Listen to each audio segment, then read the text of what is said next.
नमस्कार दोस्तों। आप सुन रहे हैं मनु भंडारी द्वारा लिखित उपन्यास महाभोज। तो आइए आगे बढ़े। ठीक 9 बजे अपने घरेलू दफ्तर में ही राव और चौधरी का स्वागत किया दास साहब ने। आओ आओ। और अब दोनों बैठ गए तो बिना किसी भूमिका के एकदम सीधे ही बात शुरू की। आप 5 मंत्रियों ने त्यागपत्र देने का फैसला किया था। उनमें से 2 ने तो अपना विचार छोड़ दिया, लेकिन पत्र भी भेज दिया है मेरे पास। सामने पेपर वेट के नीचे फड़फड़ाते कागज की ओर इशारा किया दास साहब ने। आवाज में मुख्यमंत्री वाली गरिमा भी है और कड़क भी। फिर अपनी नजरें राव के चेहरे पर गड़ाते हुए पूछा, अब आप लोगों का क्या इरादा है? दास साहब की बात की कोई विशेष प्रतिक्रिया नहीं हुई राव के चेहरे पर। कल ही उन्हें सूचना मिल चुकी थी कि बापट और मेहता ने अपना कदम वापस खींच लिया है, लेकिन क्या समझौता हुआ है यह नहीं जान सके थे। इसलिए पूछा, क्या दिया है आपने उन लोगों को? लेन देन की बात तो शायद आप लोग करने आए हैं, कीजिए। दास साहब को कुपित होते हुए कम ही लोगों ने देखा होगा, पर जब होते हैं तो उनका स्वर और तेवर सामने वाले को भीतर तक थरथरा देने की क्षमता रखते हैं। स्वर में आवेश कतई नहीं होता, पर इस हद तक का ठंडापन कि सुनने वाला जम जाए पूरी तरह। राव की कंजी आंखों की चमक बुझने सी लगी और चौधरी राव का मुंह देखने लगा।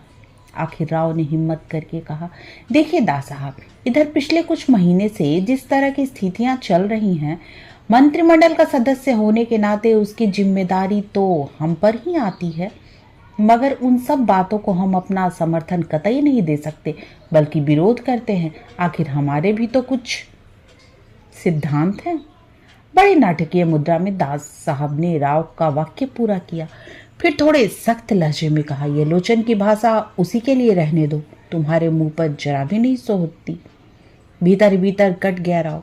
लोचन बाबू के अति आदर्शवादी रवैये से थोड़ी परेशानी तो हो ही रही थी, फिर भी उन्हें जैसे तैसे साथ कर रख रहे थे। पर बापट और मेहता तो एकदम लंगी चलाकर ही चल दिए।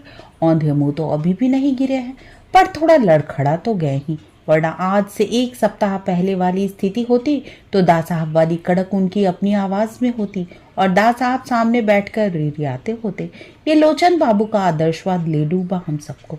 इसी वजह से बापट मेहता गए और जरा लचक नहीं रखी अपने भीतर, तो हम भी कहीं नहीं रहेंगे। फिर भी अपने को भरसक नियंत्रित करके राव ने कहा, यह तो आप मानेंगे कि जब मंत्रिमंडल बना था तो हमारे साथ पूरा न्याय नहीं हुआ था, लेकिन उस समय स्थिति की मांग ऐसी थी कि हम चुप कर गए। अब आप मंत्रिमंडल को रिशफल करने की बात सोच ही रहे हैं, तो कम से कम इस समय तो हमें हमारा ड्यू मिल ही जाना चाहिए। क्या है आपका ड्यू? सीधा सा प्रश्न रखा दास साहब ने। राव की कंजी आंखों में फिर चमक कौंध गई। पता नहीं किसने पर पटाया है दास साहब ने बापट और मेहता को। अपने लिए क्या मांगे, एकाएक कुछ समझ नहीं पाए राव। एक क्षण सोचकर जवाब दिया, लोचन भैया, मेरे और चौधरी के समर्थन आज भी आपके मंत्रिमंडल के सामने संकट खड़ा कर सकते हैं। बापट और मेहता से कोई खास फर्क नहीं हुआ है। सारी स्थिति में उनके समर्थन की संख्या ही कितनी थी भला? अपन उगरने लगा राव साहब की आंखों में। भाव बढ़ा रहे हो अपना? दास साहब ने उतने ही काययापन से पूछा। वैसे स्वभाव में दूर दूर तक काययापन नहीं है दास साहब के। उनके भव्य और गरिमामय व्यक्तित्व को शोभा ही नहीं देती है अदा, पर कभी कभी अपनानी पड़ती है मजबूरी में। नहीं, केवल अपनी स्थिति साफ कर रहा हूँ। संक्षिप्त सा उत्तर राव ने भी दिया। स्थिति नहीं, अपनी मांग साफ करो, जो ज्यादा बेहतर होगा। फिर पेशो पेश में पड़ गए राव। दास साहब का रुख भी बहुत अनुकूल नहीं लग रहा था और स्थिति भी पहले जैसी पुख्ता नहीं रही, इसलिए सीधे सीधे अपनी मांग रखने की हिम्मत ही नहीं हो रही थी। बात को लाइन से उतारकर थोड़ा सा घुमाया राव ने। सुकुल बाबू की रैली बहुत जोरदार होने जा रही है। इस दिशा में हम लोगों को कुछ करना चाहिए, वरना चुनाव पर इसका कुछ सोचा है आपने? व्यंग भरी एक हल्की सी मुस्कुराहट दास साहब के होठों पर फैल गई। ओढ़े हुए सिद्धांत ही इतनी जल्दी साथ छोड़ देते हैं? फिर एक क्षण रुके और राव के खिसियाहट भरे चेहरे पर नजर गड़ाए गड़ाए बात पूरी की।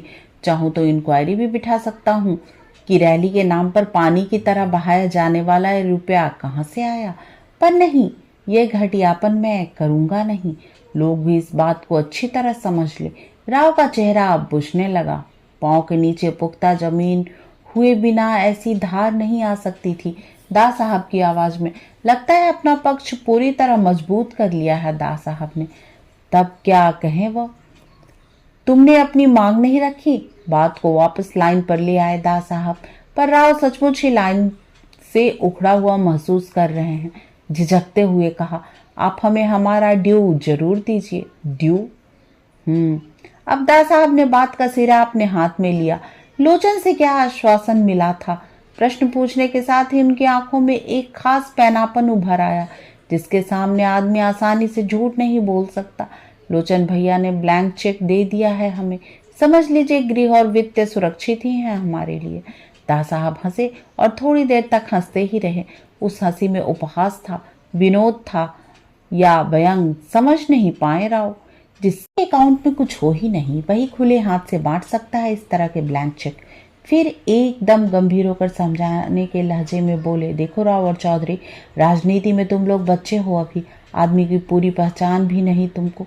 फिर एक क्षण रुक कर बोले, लोचन में कोई ज्यादा नहीं है तुमसे, पर आदर्श और सिद्धांतों की आड़ में राजनीति दाव पेच खेलना खूब जानता है, इसलिए कभी सम्मान नहीं जगा पाया मैं उसके लिए अपने मन में।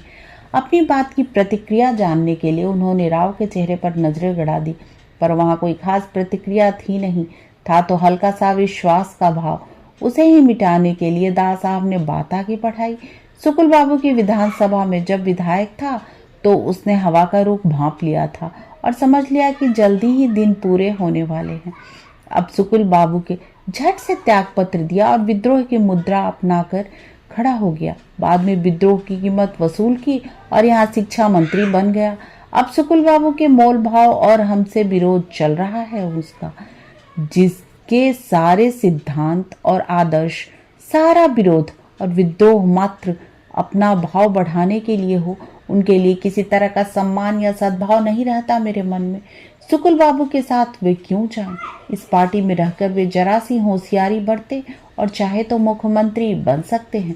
लोचन की आदर्शवादिता को लेकर चाहे जितना भी मलाल हो राव के मन में, पर दा साहब के इस आरोप ने सचमुच कहीं बुरी तरह आहत किया उनको। चुप नहीं रह सके वो।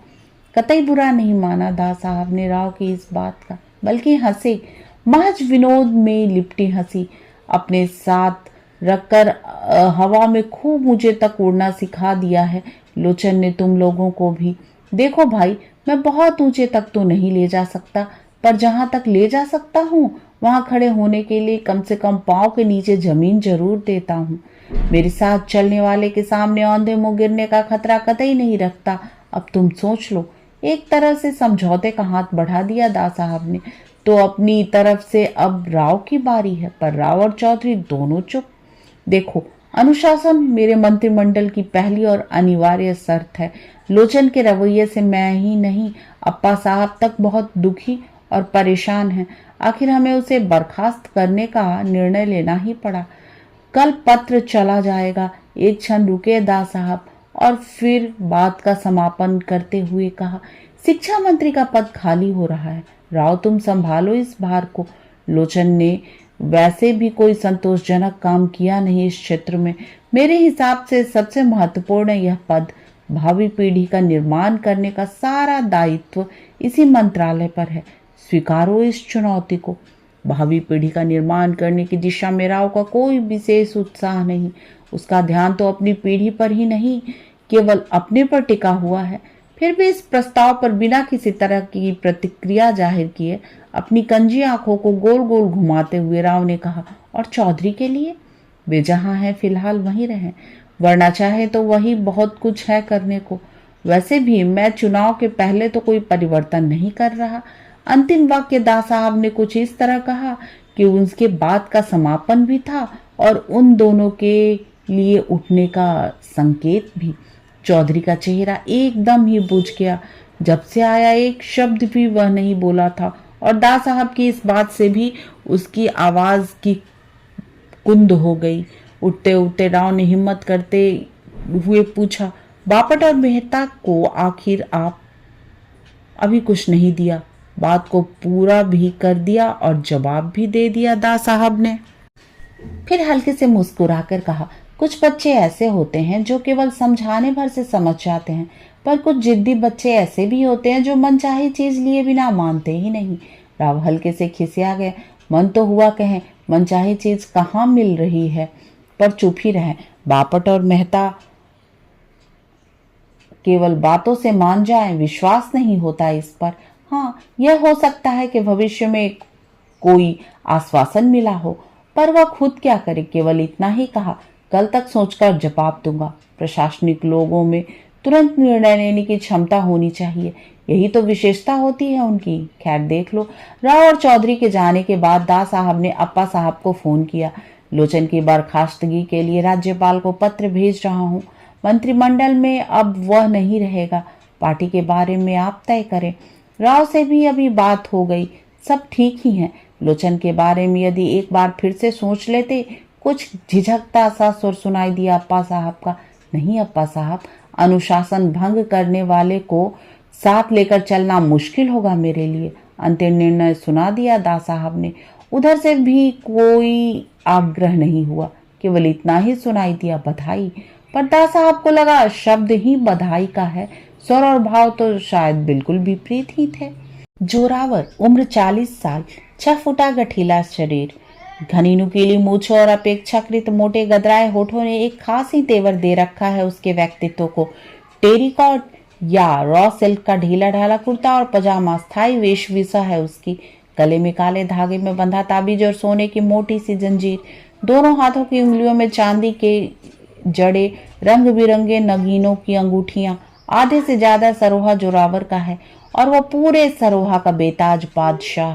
लेकिन व्यक्तित्व में अभिजात्य की बू तक नहीं है। कहीं भी है तो केवल एक दर्प भरा उद्दत अहंकार। पिता की बड़ी इच्छा थी कि शहर जाकर ऊंची पढ़ाई करे जोरावर, पर गांव के मिडिल स्कूल से आगे बढ़ा ही नहीं। स्कूल में भी वह इस तरह जाता था मानो विद्यार्थी नहीं मालिक हो वहां का। और सच पूछो तो मालिक था भी। बाप की मिल्कियत उसके सिर चढ़कर ही बोलती थी। जब दा साहब की कोठी में घुसा जोरावर तो रत्ती ने उठकर स्वागत किया। आइए आइए जोरावर जी। दा साहब अप्पा साहब से मिलने गए हैं, आ जाएंगे 5 तक। जमुना बहन तो होगी, वे अस्पताल गई हैं किसी बीमार को देखने के लिए। दोनों साथ ही लौटेंगे। पर आप बैठिए ना, 4:30 बज ही गए हैं। और रति ने पारिवारिक लोगों के लिए बैठने का ड्राइंग रूम खोल दिया, पंखा और कूलर चला दिए। इस घर में परिवार के सदस्य की तरह ही समझा जाता रहा है जोरावर। आज के लिए बस इतना ही। तब तक के लिए आज्ञा दीजिए। और हाँ, चैनल को लाइक, शेयर और सब्सक्राइब करना ना भूलें।